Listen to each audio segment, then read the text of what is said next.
વરસાદની આગાહી વચ્ચે દક્ષિણ ગુજરાતમાં ધોધમાર વરસાદ, સુરત, ભરૂચ સહિતના શહેરોમાં ધોધમાર વરસાદ ખાબક્યો છે। સુરતમાં 2 કલાકમાં 2 ઇંચ વરસાદ ખાબક્યો। સુરતમાં અનેક વિસ્તારો જળમગ્ન થયા છે। ભરૂચની વાત કરીએ, જ્યાં ધોધમાર વરસાદ બાદ રોડ રસ્તા પર પાણી ભરાવાની શરૂઆત થઈ ગઈ છે। ફરી એક વખત દક્ષિણ ગુજરાતમાં મેઘો મુશળધાર વરસી રહ્યો છે, જેના કારણે લોકોના હાલ બેહાલ થઈ ગયા છે। ઘણા નીચાણવાળા વિસ્તારોમાં પાણી ભરાવાની શરૂઆત થઈ। વાહન ચાલકોના વાહન પણ ખોટકાયા હોવાના સમાચાર પ્રાપ્ત થયા છે।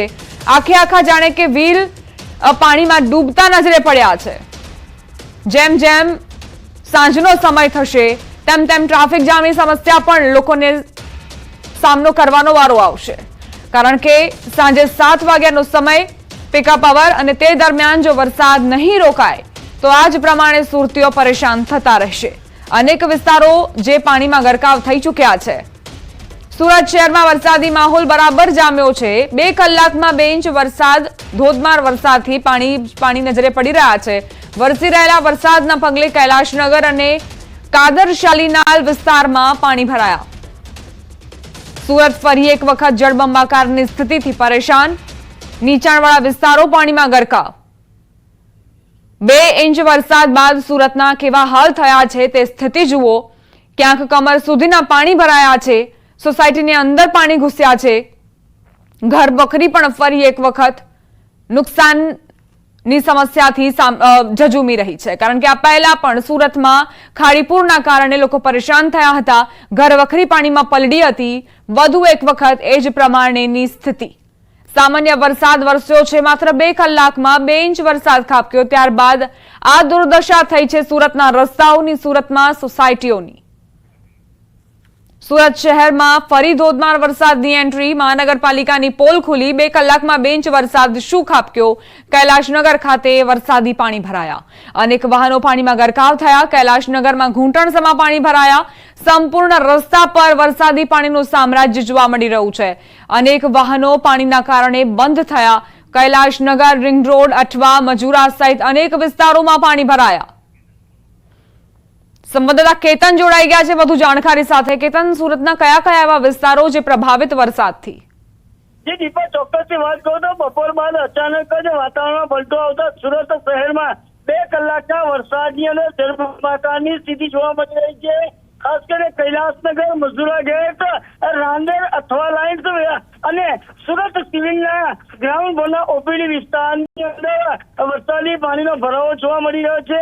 ખાસ કરીને મહાનગરપાલિકાની પોલ ખુલવા પામી છે કે મહાનગરપાલિકા પાછોતરો વરસાદ પડી રહ્યો છે ત્યાં સુધી પણ હજુ પણ પ્રી મોન્સૂનની કામગીરીમાં જ મથામણ કરી રહી છે, એવા ચોક્કસપણે આ દ્રશ્યો કહી જાય છે। ખાસ કરીને જે સુરત શહેરના રિંગ રોડ વિસ્તાર વરાછા વિસ્તારની અંદર આ 1.5 કલાકના ભારે વરસાદને લઈને સુરત શહેર જળબંબાકાર થવા પામ્યું છે। જી દીપા। કેતન, આ પહેલા મુશળધાર વરસાદ આવે અને ત્યારબાદ ખાડી પૂરના કારણે સુરતને ખૂબ જ મુશ્કેલીઓનો સામનો કરવો પડ્યો હતો। વધુ એક વખત મેઘરાજા આવ્યા અને માત્ર 2 ઇંચ વરસાદમાં આ પ્રકારની દુર્દશા, એ સ્થિતિ જ નથી સમજાઈ રહી અત્યારે।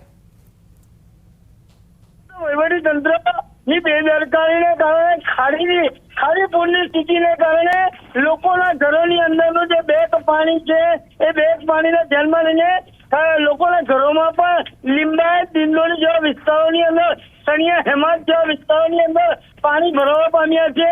ખાસ કરીને આજે સુરત શહેરના જે આજે ખાડીપુરના જે દ્રશ્યો છે અને જે ખાડીપુરને બહારથી જે વહીવટી તંત્ર દ્વારા ટીમ બોલાવવામાં આવી હતી, અનેક વખત માત્ર વિઝિટ કરી છે, કોઈ પણ નક્કર કોઈ કામગીરી નહીં કરાઈ હોય।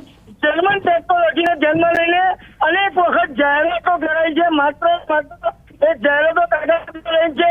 આખું ચોમાસાની સિઝન પૂરી થવા રહી છે, પાછોતરા વરસાદની શરૂઆત કરવામાં આવી છે, છતાં પણ મહાનગરપાલિકાની તમામ કામગીરીઓ માત્ર ને માત્ર કાગળ ઉપર જોવા મળી રહી છે। દીપા, જે અંતર્ગત સ્થાનિક લોકોએ હાલાકીનો ભોગ બનવા પામ્યા છે। જી દીપા।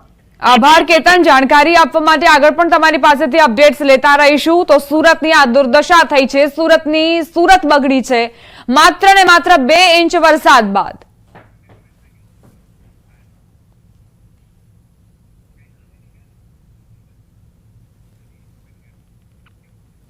ભરૂચથી સમાચાર ભરૂચ ખાતે ગણતરીના સમય દરમિયાન વરસાદ પડતા સેવાશ્રમ વિસ્તારમાં પાણી ભરાયા હતા. પાણી ભરાતા રાહદારીઓને હાલાકીનો સામનો કરવો પડ્યો. નગરપાલિકા તરફથી પાણીનો કોઈ નિકાલ ન થતા આ પરિસ્થિતિ વારંવાર ઊભી થઈ રહી. સેવાશ્રમ વિસ્તાર જ્યાં નજીવા વરસાદ બાદ જ પાણી ભરાઈ ગયા છે, વાહનોને પણ પસાર થવામાં મુશ્કેલી પડી રહી છે. ટૂંક સમયના વરસાદમાં જ આ દુર્દશા થઈ છે. સેવાશ્રમ વિસ્તાર જે પાણીના કારણે જ અહીંથી પસાર થતા વાહન ચાલકોને ખૂબ જ પરેશાનીનો સામનો કરવો પડ્યો. હજુ સુધી પાણી ઓસરી નથી રહ્યા. નગરપાલિકા તરફથી પાણીનો કોઈ નિકાલ ન થતા આ પ્રકારની સ્થિતિનું નિર્માણ થયું છે. અહીં જો વાહન ચાલકનું સંતુલન તે ગુમાવી બેસે તો તેને અકસ્માતનો ભોગ પણ બનવું પડે, પરંતુ તેનાથી પ્રશાસનને કોઈ જ ફેર નહીં પડે. તે કાગળ પર એ દર્શાવી દેશે કે કરોડોના ખર્ચે પ્રી મોન્સૂન કામગીરી અમે કરી છે. હકીકત અને વાસ્તવિકતા શું છે તે આપની ટેલિવિઝન સ્ક્રીન પર છે. ન્યૂઝ 18 ગુજરાતીની સ્ક્રીન પર આપ જોઈ રહ્યા છો ભરૂચના સેવાશ્રમ વિસ્તારની આ પરિસ્થિતિ, આ દુર્દશા.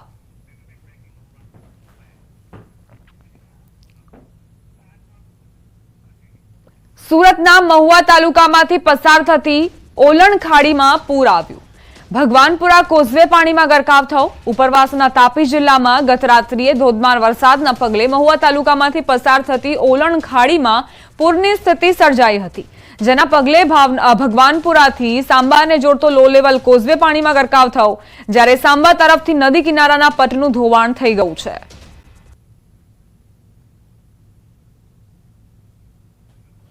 મહુવાની ઓલણ ખાડી જે છલકાઈ છે, ભગવાનપુરા કોઝવે તેમાં ગરકાવ થઈ ચૂક્યું છે, કારણ કે પાણી સતત વધતા જ જળસ્તર સીધું જ ઓલણ ખાડીના કોઝવે પર ફરી વળ્યું. નડિયાદ શહેરમાં ધોધમાર વરસાદ ખાબક્યો. શહેરમાં 1 ઇંચથી વધુ વરસાદ નોંધાયો. શહેરની ગલીઓમાં નદીઓ વહેતી થઈ હોય તેવા દ્રશ્યો. શહેરના નીચાણવાળા વિસ્તારોમાં પાણી ભરાયા છે. નડિયાદ શહેર સહિત ખેડા જિલ્લાના ગ્રામ્ય વિસ્તારો પણ પ્રભાવિત. વરસાદી ઝાપટા અનેક વિસ્તારોમાં ખાબક્યા. માતર, મહેમદાવાદ, ખેડા, વસોદ સહિત વિસ્તારોમાં વરસાદી ઝાપટા નોંધાયા છે. બફારાથી અને ઉકળાટથી પણ લોકોને રાહત મળી છે. સંવાદદાતા ઉમંગ જોડાઈ ગયા છે વધુ જાણકારી સાથે. ઉમંગ, કયા કયા વિસ્તારો એવા છે જે વરસાદથી પ્રભાવિત? તો જે પ્રકારે ગઈકાલ રાતથી જ ખેડા જિલ્લાના હવામાનમાં પલટો આવ્યો છે. મોડી રાત્રે 2 થી 2 વાગ્યાથી માતર સહિતના વિસ્તારોમાં ધોધમાર વરસાદ પડ્યો, ત્યારે આજે સમગ્ર દિવસ દરમિયાન વરસાદ બંધ રહ્યો હતો. પરંતુ બપોર બાદ નડિયાદ શહેર સહિત મહેમદાવાદ, માતર, વસો સહિતના વિસ્તારોમાં ધોધમાર વરસાદ પડ્યો હતો. કહી શકાય કે 1 ઇંચથી વધુ વરસાદ પડ્યો હતો. નડિયાદ શહેરની અંદર જે પ્રકારે રસ્તા પર નદીઓ વહેતી હોય તેવા દ્રશ્યો સામે આવ્યા હતા. નડિયાદ શહેરનું શ્રેયસ ગરનાળું હોય કે પછી વૈશાલી ગરનાળું હોય કે રબારી કોલોની વિસ્તાર હોય, તમામ વિસ્તારોમાં નીચાણવાળા વિસ્તારોમાં પાણી ભરવાની શરૂઆત થઈ છે. કહી શકાય કે વરસાદથી એક બાજુ ખેડૂતો ચિંતિત છે અને એક બાજુ ખેડૂતોમાં ખુશ છે, કારણ કે જે ડાંગરના ખેડૂતો છે તેની અંદર પાણી ભરેલા જો ઓસરા નથી, ત્યારે વરસાદ જો 20 દિવસ બાદ ફરું ચાલુ થયો છે ત્યારે ખેડૂતોમાં ચિંતા છે. અને જે તમાકુની ખેતી કરતા જે ખેડૂતો છે તેમને ક્યાંક ને ક્યાંક વરસાદી પાણીની જરૂર છે તેમાં ખુશી જોવા મળી રહી છે. પરંતુ હાલમાં વરસાદે વિરામ લીધો છે. આભાર ઉમંગ, જાણકારી આપવા માટે.